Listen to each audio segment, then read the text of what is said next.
बिस्मिल्लाहिर्रहमानिर्रहीम। अस्सलाम वालेकुम दोस्तों, कैसे हैं आप? लाहौर में तो स्ट्राइक का दौरा है और वो कहते हैं ना कि गैर मुमकिन है कि हालात की गुत्थी सुलझे, अहले दानिश ने खूब सोच के उलझाई है। शहजाद साहब और बाकी हमारे दोस्त बैठे हैं, तो इनका ताल्लुक विलायत कम्युनिटी से। तो आज जो है अल्लाह तबारक तआला से हम दुआ करते हैं कि अल्लाह तबारक तआला इसको मसले को जल्दी रिजॉल्व करने की कबीना को भी तौफीक दे और इंतजामिया को भी तौफीक दे, क्योंकि चीफ जस्टिस साहब ने जो मेहरबानियां की उसमें सबसे पहले तो ये है कि अर्ली हियरिंग की आप एप्लीकेशन नहीं दे सकते थे। मकसूद भुट्टर साहब, कैसे हैं आप?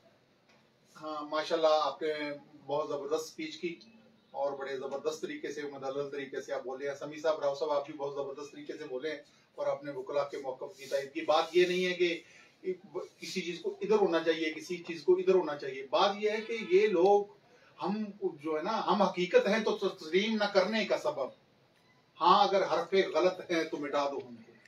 हम भी एक कम्युनिटी हैं, अगर पूछ लेते, अगर मिल बैठ के फैसला कर लेते तो इसमें कौन सी कबात थी?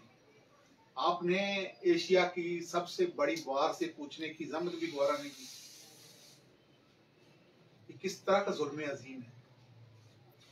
आपको ये नहीं पता कि मुकदमात में के लिटिगेंट जो है वो भी रुल जाएंगे और वकला जो एक खास तरीके से बेचारे इस जुडिशियल सिस्टम को चला रहे हैं, जो कि नादीदा सी ताकतों के जरिए चल रहा है, तो ये जुडिशियल सिस्टम जो है ये भी कोलैप्स हो जाएगा। क्या सोचा है आपने? चीफ जस्टिस साहब, पहली बात तो यह है कि आपने अर्ली हियरिंग की एप्लीकेशन पे पाबंदी लगा दी। ये भी वकला बरादरी के साथ बहुत बड़ी ज्यादती है।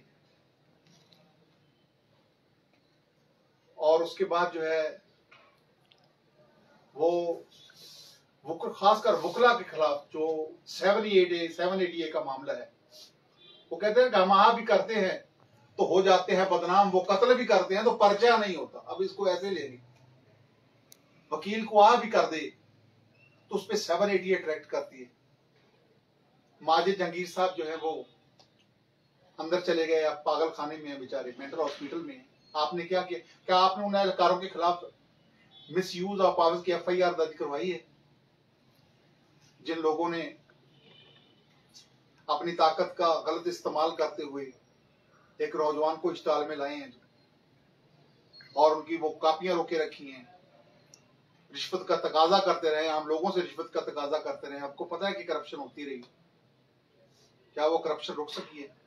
आपको चाहिए था कि सबसे पहले आप जो है वो उनका हिसाब करते, फिर बार का मामला बार पे छोड़ते, उसके खिलाफ डिसिप्लिनरी एक्शन होता। अब हमें भी तो भाई समझे ना, बार और बैंक जो है वो साथ साथ चलते हैं।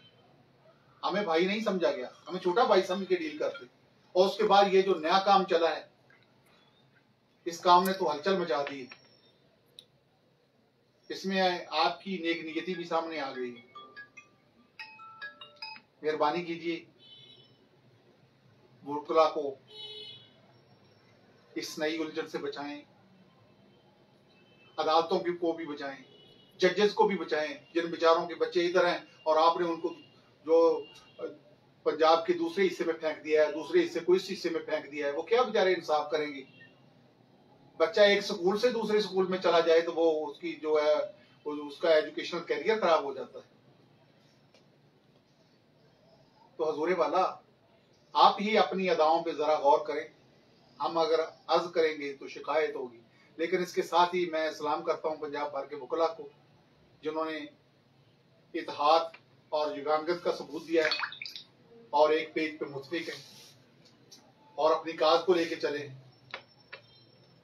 आप जो है वो आप नोटिस लीजिए, 14,000 बीजेड यूनिवर्सिटी के स्टूडेंट हैं जिनका रिजल्ट रोका हुआ है। आप नोटिस ले रहे हैं तो आप ऐसे नोटिस लें।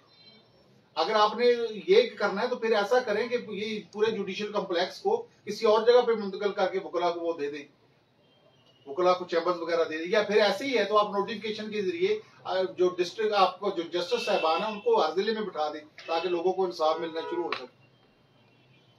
ये कैसा इंसाफ है कि लिटिगेंट जो है, यह जहरी बात है, जिनकी बच्ची की शादी बाहर हुई है वो रिस्पोंडेंट बाहर का होगा, तो वो पहले इधर आएगा फिर उधर जाएगा। ये क्या तरीकाकार है?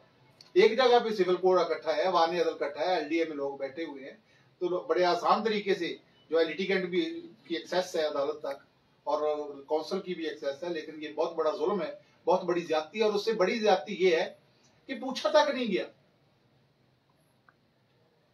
इतना तजाहिल आरफाना कि हमसे पूछा तक नहीं गया। बाडी बैठी है बेचारे, उनसे पूछ लेते। अब अगर कोई वकील का जो है वो अगर कोई वकील बात भी करेगा तो आप कहेंगे कि दहशतगर्दी है। तो ऐसे वाकयात से बचाने के लिए और जो है ना वो काले कोट की इज्जत के लिए, तकरीम के लिए, फिर ये कहते हैं कि जब काले कोट का तो ये वकला गर्दी के जुमरे में इस्तेमाल करते हैं, आप इसको किसकी गर्दी करेंगे? तो आपसे गुजारिश है और चीफ जस्टिस ऑफ पाकिस्तान से गुजारिश है, चीफ जस्टिस ऑफ पाकिस्तान जनाब जस्टिस उमर बंदियाल साहब से गुजारिश है कि आप आज खुद नोट्स लेके इस मामले को हल करें। अगर इसको हल ना किया गया तो इसके जो नतायज है वो बहुत खतरनाक होंगे, बहुत भयानक होंगे।